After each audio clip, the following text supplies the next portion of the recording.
Hello everyone, my name is James Mainger. I am a reference librarian in the Genealogy and Local History Department of the Public Library of Cincinnati and Hamilton County. Thank you for coming to view my presentation. Before we start, I want to briefly explain how it all came together. I've always had a great interest in history and science and in the history of science. When I received an invitation to present to a local genealogical society on the topic of how diseases affect the lives of people in the past, I quickly accepted. This presentation is a modified version of that one. It represents my exploration of various aspects of this rather enormous topic. So please let me share what I have found. Here's my outline. I'm going to take a look at medical theory and practice in the 19th century before the acceptance of the germ theory of disease later on in the century. We're going to take a look at what societal conditions in that time promoted infectious diseases. Then we're going to take a look at the actual major lethal diseases of the time. Then we're going to take a brief look at the historic disease statistics and what they can tell us about the effects of infectious diseases. Through most of the 19th century, and of course before then, physicians and medical theorists were unaware of the role that microorganisms played in infectious diseases, believing instead that environmental factors such as air, water, and agents in the soil or bedrock created disease by disturbing the natural balance of the body. This was known as the Miasma theory of disease. Humorism, not about doctors telling jokes, was an ancient medical belief that went back to early Greece and still influenced medicine until the early or mid-19th century. This belief regarded illness as an imbalance among the four humors that made up the body. Imbalances could manifest as fever, which these early doctors saw as a single condition with different forms. The germ theory of disease, promoted by Louis Pasteur and Robert Koch, revolutionized medicine from the 1880s on and swept these earlier ideas into oblivion. Let's talk about the miasma theory of disease.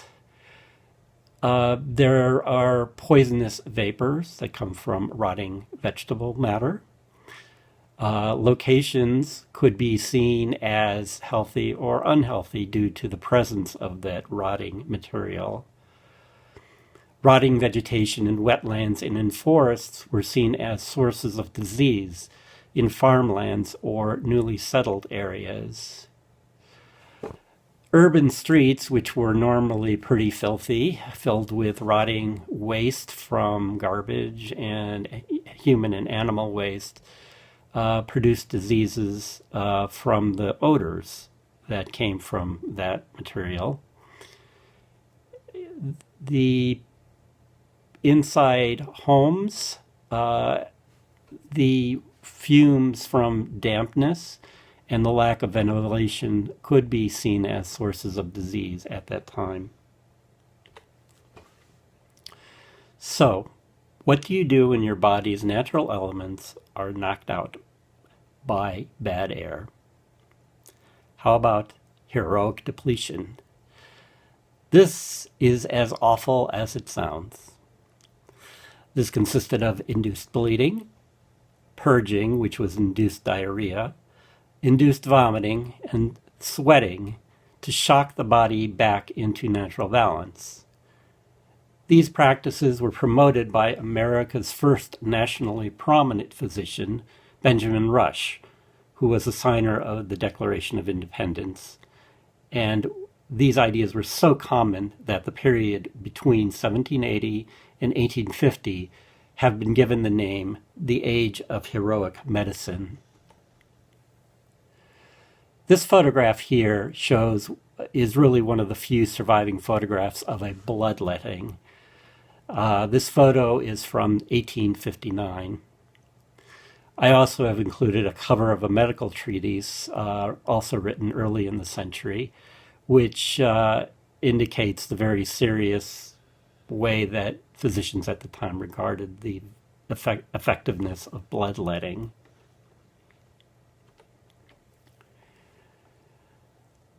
Let's deal with some of the medical realities in 19th century America.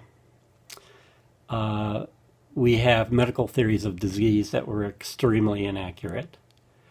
Most medical practices were either ineffective or dangerous. There were very few formally trained doctors.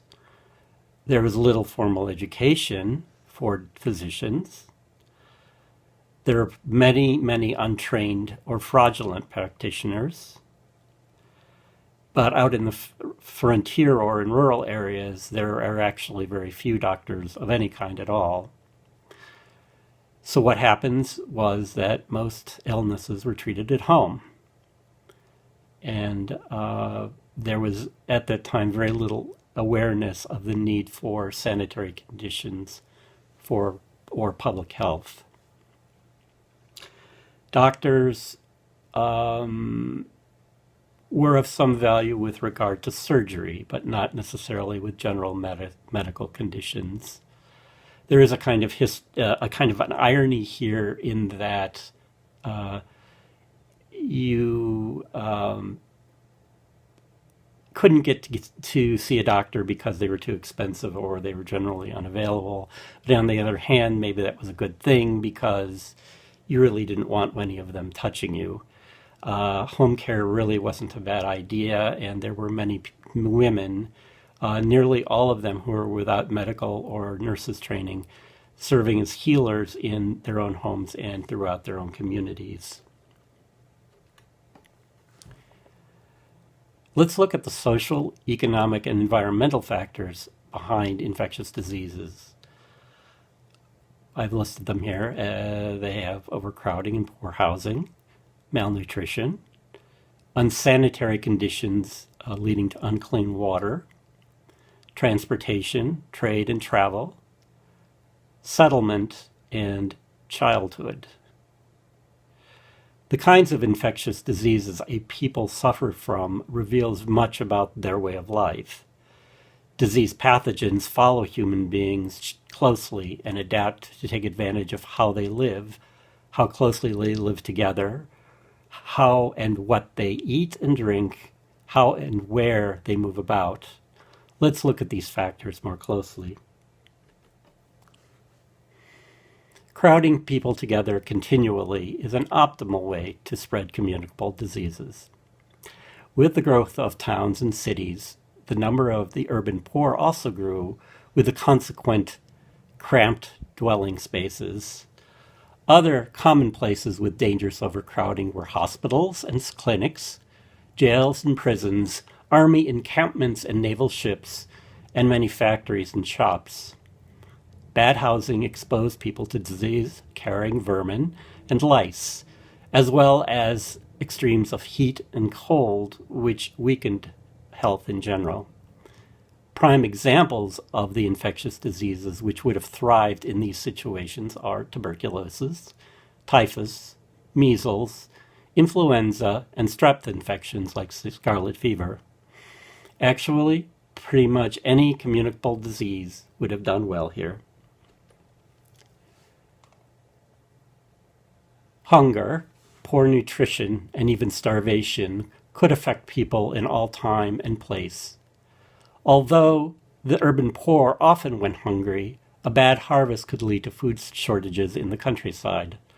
Obviously, resistance to many infections are weakened by a lack of food. In a famine situation, such as illustrated here, disease would be most often the immediate cause of death rather than lack of food. The list here of infections that are affected by or encouraged by malnutrition are measles, tuberculosis, dysentery, intestinal parasites, cholera. This list, by the way, is from the book by William Rosen, The Third Horseman, who also noted that many of the most serious diseases were unaffected by either good or bad nutrition. These were smallpox, malaria, typhoid, bubonic plague, yellow fever, and polio. Poor sanitation and unclean water were not just a problem for the poor. Until the 1850s, there was little awareness that illnesses from intestinal distress, diarrhea, intense bowel pain, and inflammation were the result not keeping human waste far away from sources of drinking water. Gastrointestinal illnesses of various origins, bacterial, viral, and parasitics, plagued most urban and some rural residents. Some were minor stomach upsets, but serious ones such as typhoid, severe gastroenteritis, and ultimately pandemic cholera were deadly. The 19th centuries were a remarkable era that saw many new forms of transportation. With steam-powered trains and ships and the construction of roads and canals, the movement of goods and people became faster, cheaper, and much more frequent. Many unwelcome guests hitched a ride. This new interconnectedness also meant that there were more ways for pathogens to spread, and local outbreaks of communicable diseases could now expand into regional, national, or even global pandemics. There are diseases associated with settlement. The opening up of new land in the Americas to cultivation and exploitation resulted in an increase of diseases in these newly developed areas. The result of deforestation and the alteration of the natural environment, which promoted a rise in insect vectors such as mosquitoes. Many settlers found that their new farmlands came with a price in the increase of illnesses such as malaria and yellow fever. Childhood. Now, this category is somewhat different from the others. Childhood is not a social, economic, or environmental condition, but is more of a risk factor affecting human beings of a particular age. Infants and children were much more likely to die from infections than adults. They also faced diseases that were unique to them, such as scarlet fever, mumps, and croup. The toll of infectious diseases on children is perhaps the greatest difference between our era and that of our 19th century forebears.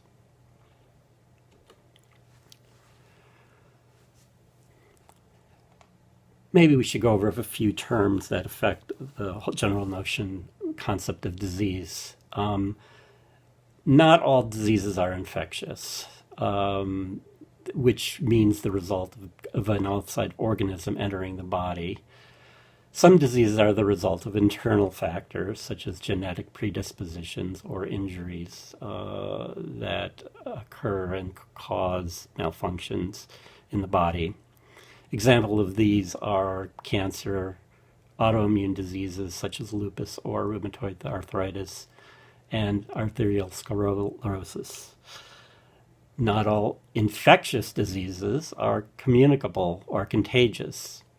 Tetanus is a very serious infection, but it does not spread from one person to another.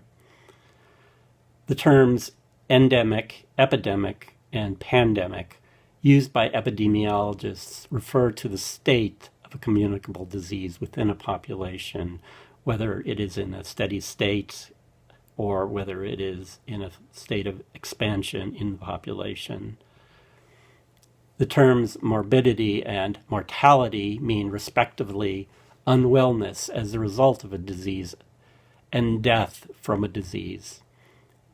In this discussion, I'm focusing much on the lethalness of infectious disease, but it is important to remember that these diseases did widely erode the health of a community, even if they did not always result in death. Let's look at the big killers of the time. The tuberculosis bacteria can infect other parts of the body besides the lung, though that is the primary area of infection. They can cause swelling of the lymph nodes. In the 19th century, tuberculosis was known as consumption. The pathogen remained in the body long term, weakening and consuming it. It was spread through coughing and through inhalation of the disease germ. It was a disease of poverty, where crowded and unsanitary living spaces, poor nutrition, and general poor health abounded. TB sharply declined in developed countries even before medical knowledge and treatment became available, simply because of better living conditions and food. Even today, 1/3 of the world's population has an infection of the TB bacteria. However, there is no symptom from this. The bacteria is completely dormant or latent. We have here a quote from the discoverer, the isolator of the tuberculosis bacteria. His name was Robert Koch. He was a German scientist. He did this in 1882. In writing the report about his discovery of the tuberculosis bacteria, he noted that 1/7 of all human beings died of tuberculosis. TB was and is generally endemic, but its continual long-term death toll outweighed by far that of the pandemic diseases Koch mentions, such as bubonic plague and cholera. Another major killer of the 19th century was smallpox, which is kind of a notorious disease. It resulted in a high fever, aches and pains, and the eruption of very disgusting pustules all over your body, sometimes leading, if you survived, into permanent scarring or blindness. It is lethal in about 40% of all cases, and it is extremely contagious. It is a viral disease and is spread by the air or direct contact. Because it spread so swiftly and was so deadly and was so disfiguring to the survivors, smallpox was among the most dreaded diseases in the past. Smallpox was a devastating disease for Native Americans due to the fact of the weakened immunity or the non-immunity that they had to the disease. It was brought over by Europeans during the age of colonialization. They did have an answer very early on, however, to smallpox inoculation, and vaccination. Inoculation was discovered in Britain in the early 1700s. The idea here was that from the observation that if someone had a case of smallpox and survived, that they had immunity to smallpox, that the idea was to give someone a weak case, a minor case of smallpox, deliberately, in order to shield them from a later, more serious case of smallpox. This was brought over to the American colonies in 1721. It was not widely used, mainly because there are risks involved with it. However, the Continental Army during the American Revolution was completely inoculated in 1777 due to the presence of a major smallpox epidemic that was going on at the same time throughout North America. The British forces also had their troops inoculated. One way around the dangers of inoculation was to come up with a gentler or milder version of the inoculation, and that is what happened in 1796 with Edward Jenner, who developed what he called vaccination. This involved giving a person, inoculating them with the cowpox bacilla. In this case, this would induce the same degree of immunity that a person would get from inoculation from the smallpox disease. However, this was still resisted for a very long time. Many people are afraid of the whole procedure. And even into the early 20th century, there was still resistance to it by public health officials. There was a major smallpox outbreak in Cleveland in 1902, which killed 224 people, and that was the result of no vaccination being promoted at all. That quickly changed, and after that, vaccination became quite standard for the smallpox. Aggressive promotion of this vaccination would eventually eliminate the virus from the world's population by 1980. Here is to show the kind of resistance that vaccination got. This is a satiric cartoon showing Edward Jenner vaccinating people who consequently found cows growing out of their bodies. This kind of popular fear of inoculation and vaccination did greatly hinder the use of this remarkable innovation. Another major killer of the time was cholera. Now, cholera was not endemic. It was existed only in an epidemic and pandemic form in the United States, at least. The symptoms involved a violent and sudden attack of continuous diarrhea, which leading to a severe, life-threatening dehydration to the victim. Death could be quite quick, even within hours after the first symptoms emerged. It was spread through the ingestion of water or food that had been contaminated by human waste, which contained that microbe. Almost half of the untreated cases are fatal. This is not to be confused with other forms of gastroenteritis, which were endemic and seasonal and quite common in the United States every year. The term cholera infantum, or summer complaint, were often used as a way at this time to describe these illnesses. Another term was cholera morbus. These were not the Asiatic cholera, which was pandemic and deadly.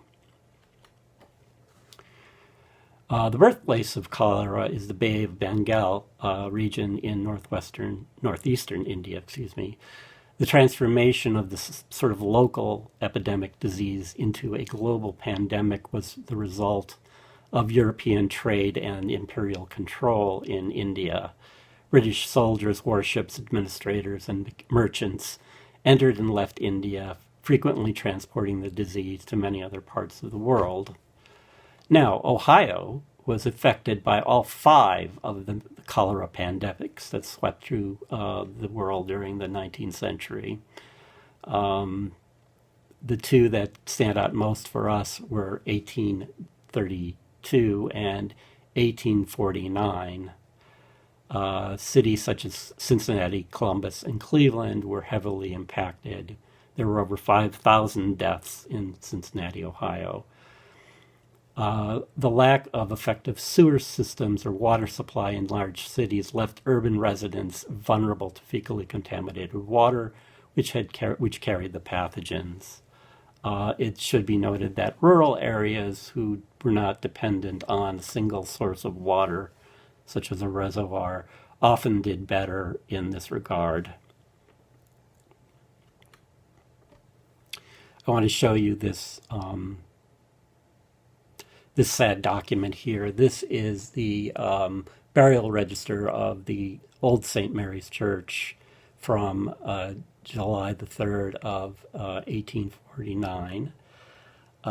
This church was was in the densely packed neighborhood of Over the Rhine, a German immigrant neighborhood. And during the summer of 1849, the pandemic cholera swept through and killed very many members of this congregation. On this day, that this burial register showed that 31 members were buried from the disease, and the toll for the entire month of July was 357. There was another parish nearby called St. John the Baptist, and all members of the parish was completely wiped out and was not resurrected. Now, this all sounds pretty terrifying, and it was toward the people at the time. There was a major psychological effect from the cholera epidemics. There was fear, confusion, despair. There was mainly because there was simply no understanding of how the disease was caused or how it was spread. There didn't seem to be any way to avoid the disease. There was the lack of understanding created enormous uncertainty as to how to avoid this deadly illness. Because it didn't spread directly from person to person, as say the flu, the traditional quarantine methods were mostly ineffective. Without a knowledge of the existence of microscopic pathogens, the medical authorities were kind of all over the place with regard to advice on what to do. Many thought that a clean and temperate lifestyle would protect you from the disease. Others advised eating certain types of foods, such as fruit or celery or vegetables. However, the 1832 and 1849 epidemics did spur the creation of many theories among scientists and doctors, which none of them were quite near the truth, but it did motivate ultimately the development of greater interest in public health measures, at least in the areas of trying to clean up both the environment and individual people.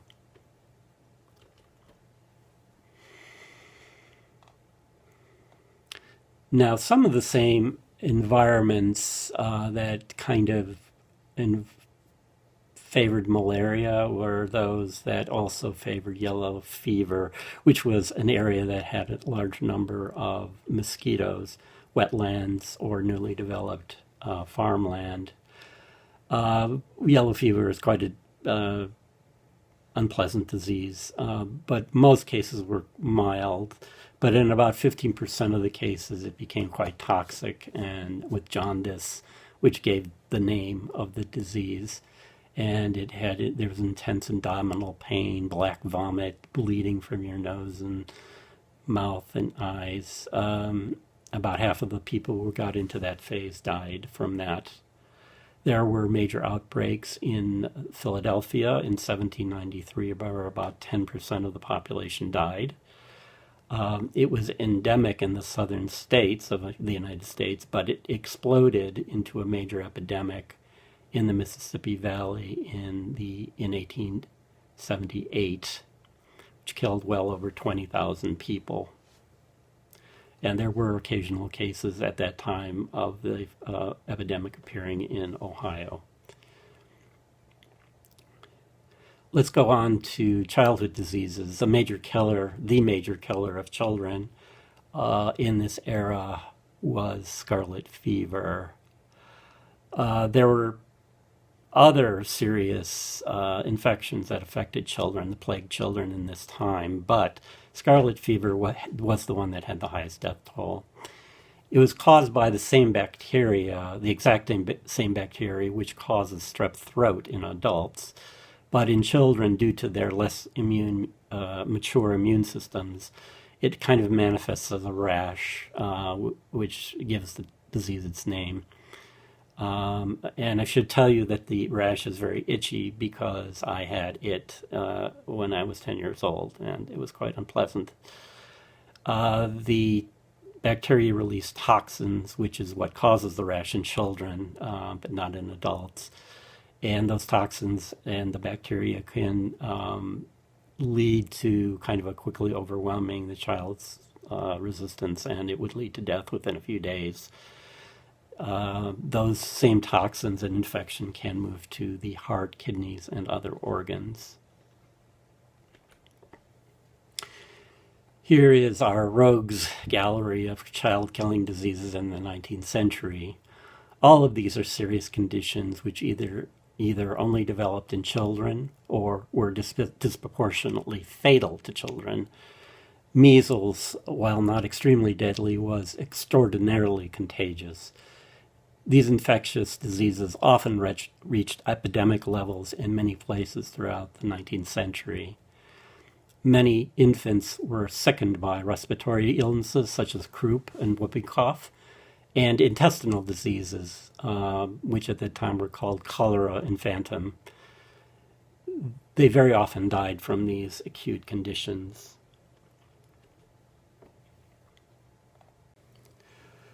All right, at this point, we're going to move on to the early disease statistics from historic sources. The first one I want to bring to your attention are the mortality schedules of the U.S. federal census that were taken in 1850, 1860, 1870, and 1880. These were in addition to the regular census, and people were asked who had died in the family in the last year, and of what cause, and of how old the person was, and all that information. These schedules contain the name of the individuals who died. They have the name, age, sex, place of birth, occupation, cause of death, and the length of illness in days. What you see right here on the PowerPoint is a schedule taken from Highland County, Ohio, in 1850. And I want to go to the next slide and show you what that looks like up close. This gives you a better sense of some of the details. You might want to look at the very top. A family tragedy appears on the first lines of the sheet, where 3 young children of the Frost family died in 1849, all of scarlet fever. Note that 8-month-old James died in September, while his 2 sisters, Mary, 6, and Lucinda, 3, died in November. His illness lasted 5 days. Theirs took 1 and 2 days, respectively. Now, beneath them, they're outlined in red here on the screen. Beneath them was a Mary A. Nichols, who lived in a world where one could die of tuberculosis at age 19. I compiled from Highland County in 1850, or actually the census did, of the leading causes of death in the county at that time. And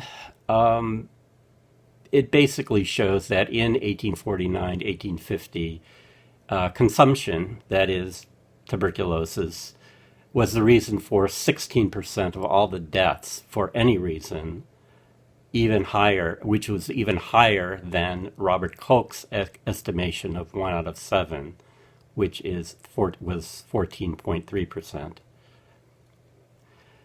As you can see, some of the causes for death are quite vague, such as fever. It's not quite clear what entirely dropsy was. It might have meant heart failure. Inflammation of the brain could have been a number of things. Encephalitis or something like that. You will note the diseases outlined in red are childhood diseases. So you can see that at least a certain percentage of the deaths in Highland County at that time were related to these common childhood and infant diseases.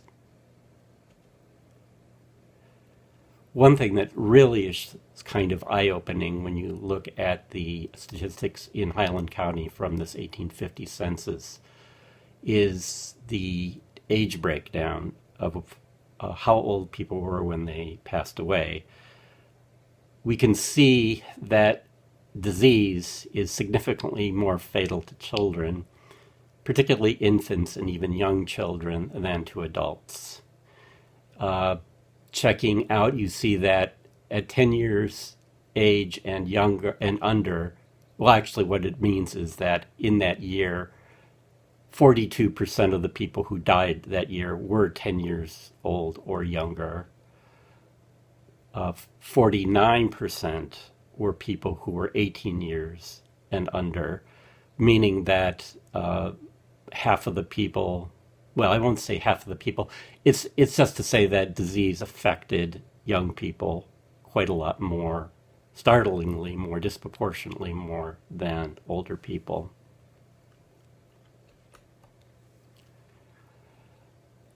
I've also am showing you the mortality schedule of 1854 Cincinnati, Ohio. What makes this interesting for this and for Highland County is that the pandemic cholera swept through Ohio during the summer of 1849 and, of course, continued on in a lower way for the next few months. So it does give you a fairly good idea of what's going on with cholera deaths. In the census sheet here on the left, you can see that many of the deaths in Cincinnati are for cholera. And as we can see here, the time it took to kill was usually 1 day or never more than 2 days, showing that the disease had a very swift lethality. The table on the right is basically a compilation of percentages of how many deaths were from particular diseases. Cholera that year was 44% of all deaths. And if you think about it, it didn't show up in the other chart for Highland County, but there the cholera death toll was 2%, which shows that there was a considerable difference between death rates in the city versus that in the countryside. And that probably had a lot to do with the sources of drinking water, which were essentially unified in the city and were rather dirty. And those in the countryside, which were probably from wells, individual farm wells, and probably not nearly as contaminated.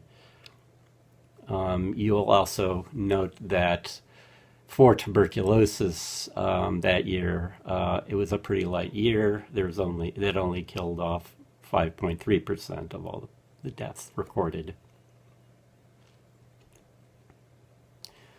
Another source of historic statistics that I've been able to find is the City of Cincinnati Board of Health reports. These go back to the early 1860s, and I've pulled up here a table from one table from the 1873 report. This table shows leading causes of death with absolute numbers of death and percentages to total mortality for the years of 1870 to 1873, which is quite interesting because it gives you a comparison over the course of those years. Again, consumption, tuberculosis is the hands-down winner. Because of the medical authority behind it, this report may be more accurate in the diagnosis of causes of death. And these annual reports also relate to different illnesses treated at the city infirmary, which also gives you a picture of the non-fatal morbidity, that is, not necessarily the diseases that killed, but the diseases that affected people on a day-to-day basis. Again, this is a table relating percentages of deaths at different ages. Again, it shows the same picture as we saw in 1850 in Highland County. Just over 50% of all the deaths were of children 10 years and younger. And breaking that down, 45% were 5 and younger, and 34% were 2 years old or younger.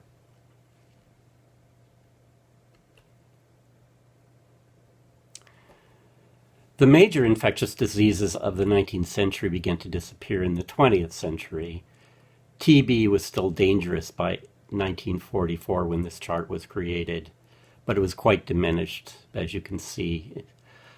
The change from an era of high rates of infectious disease to one with few was due to improved living conditions, active public health initiatives, the development of personal hygiene guidelines, and, of course, vaccination. And medical science, with the germ theory of disease, now had a much more accurate understanding of the cause of infectious diseases and could find new ways to prevent or cure them.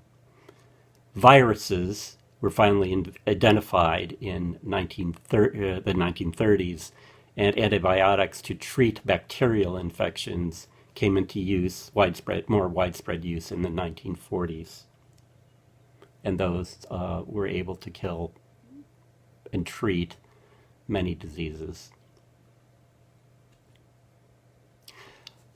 Let me round up now what I was able to discover about how previous generations in the era before modern medicine dealt with infectious diseases. Due to inaccurate theories, practices, dangerous practices, and scarcity, the medical profession in the early to mid-19th century was of not much help to ordinary citizens. Disease in general, and communicable disease in particular, reveal much about how people lived in the past. Many pathogens incubated and spread among those in crowded conditions, which were common in the city in particular. Poor nutrition and food shortages were still problems in America and Europe, as of course throughout the world. And many infections took hold by those weakened by hunger. Intestinal infections were commonplace due to the non-separation of fecal waste from the water supply. To clarify, this presentation has focused on communicable infectious diseases, but as I noted, not all diseases are infectious, and not all infectious diseases are communicable. Communicable, also known as contagious diseases, can be endemic, epidemic, or pandemic, depending on their rate of spread within a community. The major killer diseases in the 19th century were TB, cholera, scarlet fever, and then along with those three, there were a host of other infections which took their toll on life and health. Malaria is an interesting disease based on settlement, as with yellow fever. It tended to be malaria in particular tended to be a lingering illness that kind of affected the morbidity in the areas of new settlement. Historic disease statistics can show us firsthand the impact of disease, though there are caveats. The descriptions of the diseases are often not clear to our modern perception as to what they were exactly. And since the physicians of the time didn't know what exactly caused diseases, they were left with just obvious symptoms. Children made up about half of those killed by infectious disease.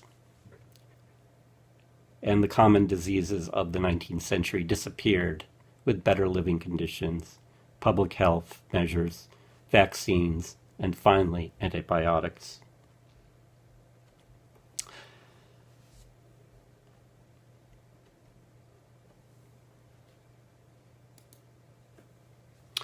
To finish off, let me show you a chart of death rates in New York City from 1800 to 1920. The spikes that you see are years when there were epidemics, which are labeled by the authors of the paper here. We see the usual suspects, such as smallpox, yellow fever, typhus, diphtheria, as well as the years of the cholera pandemics. We see the Spanish flu epidemic, which was a small spike near the end of the chart. The overall death rate is dropping as we move into the world that we know today. The authors of this paper note this, that was note that it is in the baseline between the spikes that is appalling to modern eyes. And they write, in these days, even the good years, when there were no remarkable disasters, such as an epidemic, were still disasters by today's standards. With that, I conclude, and I thank you very much for your patience, and I hope you enjoyed.